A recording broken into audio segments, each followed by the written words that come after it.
मागच्या भागात आपण मायलोचा वाढदिवस गोऱ्या बीचवर साजरा केला. तो समुद्र किनारा, मोकळं आकाश आणि आमचं छोटूसं कुटुंब. पहिल्या व्लॉगमध्ये तुम्ही दिलेले प्रेम आणि मौल्यवान प्रतिक्रिया यासाठी मनापासून धन्यवाद. आता पहा व्लॉग 2. गोऱ्या बीचवरील दुसऱ्या दिवसाची धमाल, कार अडकल्याची गंमत आणि केकडा पकडणाऱ्या काकांकडून शिकूया आपण केकडे कसे पकडायचे. चला.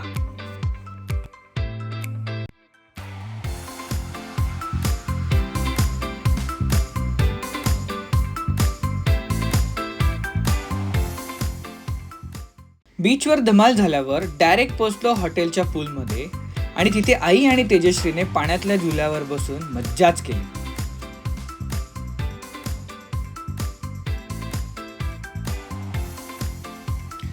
पाण्यातला झुला मिळाला त्यांना. बस मग काय, त्यांच्या स्विमिंगचा झुलता सफर सुरू झाला. नंतर बाबांनी पण जॉईन केला आम्हाला. दोघांनी स्विमिंग करून तो दिवस आम्ही तिथे संपवला. चला मग पाहूया दुसऱ्या दिवशी काय काय झालं ते. अ व्हेरी गुड मॉर्निंग परत सगळ्यांना. आता 7 वाजले आहेत आणि हा आमच्या रूमच्या बाहेरचा व्ह्यू.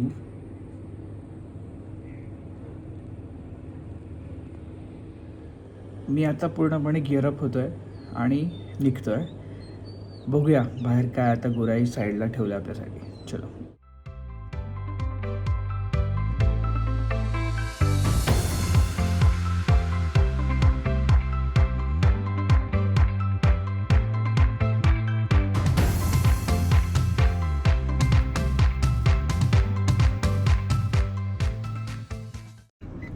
गोराई बीचच्या एका जेटी पॉईंटवर आपण जात होतो आणि आणि आपण आता इथे पुढे डेड झोनवर आलेलो आहोत. सो आपण गाडी काढतोय.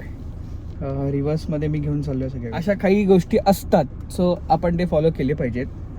आणि स्पेशली इथले जर गावकरी म्हणत असतील की पुढे जाऊ नका, तर नाही गेलं पाहिजे. हा मी एक धडा शिकलो आहे. कमीत कमी 200-300 मीटर मी रिव्हर्स मागे गाडी घेत आलो आहे. आता ह्या मामा इथे आहेत, त्या मामानेच सांगितलं होतं मला की जाऊ नको. मी त्यांचं ऐकलं नाही. ऐकलं मामाना काय माहिती. गाडी तिथून कशी बशी तरी काढली आणि मग नंतर ठरवलं जाऊ दे इथलं पार्किंग आणि जेटी, आपण गाडी डायरेक्ट परत बीचवरच टाकूया. चला.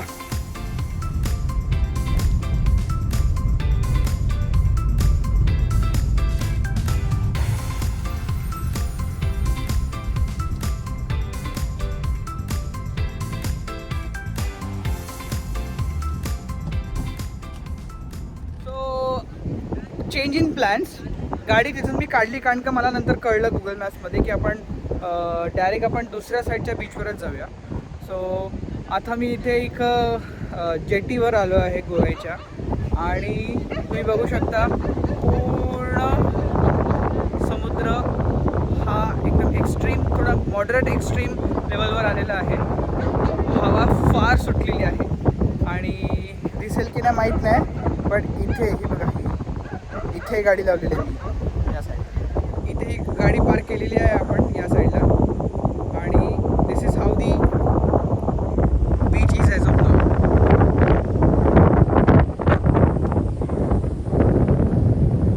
किती छान आहे बघा ना. सकाळी सकाळी लोक इथे क्रिकेट खेळायला आले.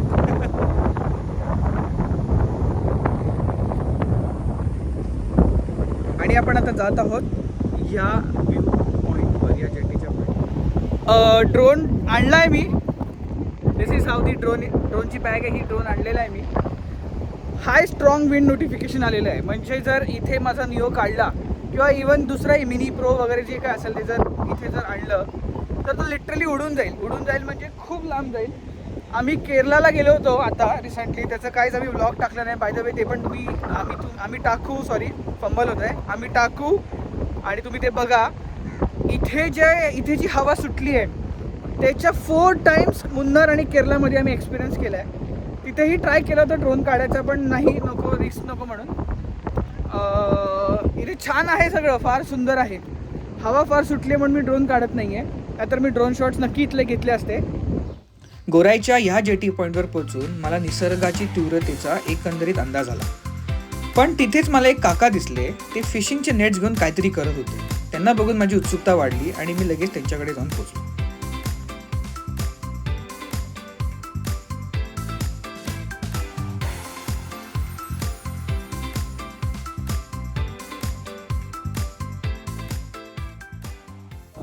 आता इथे बघत आहात काय चालू आहे.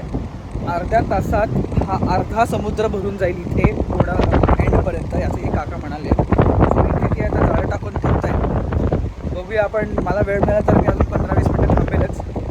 चेक करूया काय नक्की यांची सिस्टम आणि प्रोसेस आहे ते.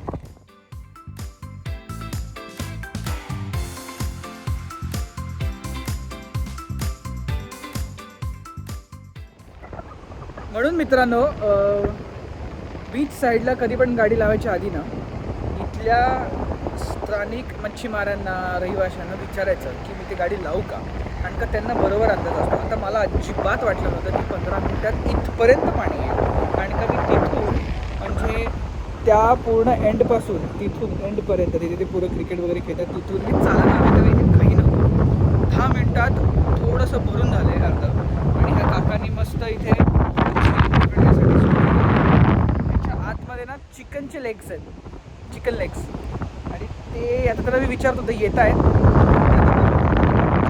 नक्की कोणता मासा पकडण्याचा प्रयत्न करतो. काका इज हिअर.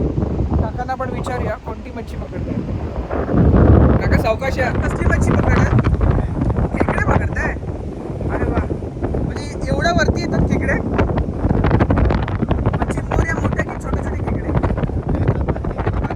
अचानक पाऊस चालू झाल्यामुळे काकांसोबत काही जास्त वेळ थांबता आलं नाही. मी तिथून निघालो. पाऊस चालू झाला आहे थोडा थोडा आणि काय व्ह्यू आहे. फॉर एव्हर इथे राहायला येऊ शकतो मी. बाय द वे ड्रोन नाही उडू शकणार अनफॉर्च्युनेटली, कारण मला यांचा एक व्ह्यू घ्यायचा होता क्रिकेट खेळताना. हवा पण जबरदस्त सुटलेली आहे आणि बाय द वे विकेट पडली. जर कॅप्चर झाले सगळे लोकल टुर्नामेंट माहीत नाही काहीतरी चालू आहे. No worries. पावसाळ्यात आलो मी ड्रोन घेऊन, तरी इथले शॉट्स चांगले मिळालेत. पाऊस चालू झाला आहे. Let's get back to the hotel. I think it's enough. इथे भरपूर शॉट्स मिळतात. चलो जाऊया. Bye bye.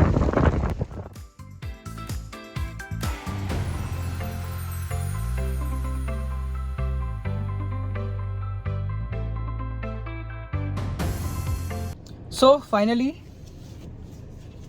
आलेलो आहोत हॉटेलमध्ये.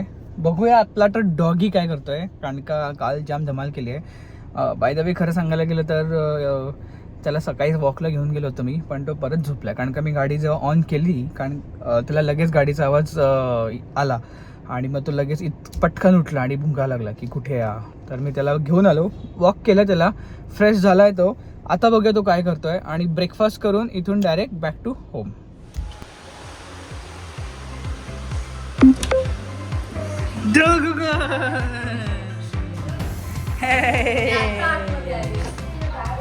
का? आणि शेवटी ड्रोन उडवला. त्या सुंदर क्षणांचा एक नजरकैद घेतली आणि आमची गोराई ट्रिप संपली. पण थांबा, पुढच्या व्लॉगमध्ये आपण चाललोय केरळच्या त्या निसर्गमय सफरीवर. सो सबस्क्राईब करा, लाईक करा, शेअर करा आणि वाट पहा. आम्ही लगेचच टाकणार आहोत केरळ ट्रिप तुमच्यासाठी. धन्यवाद.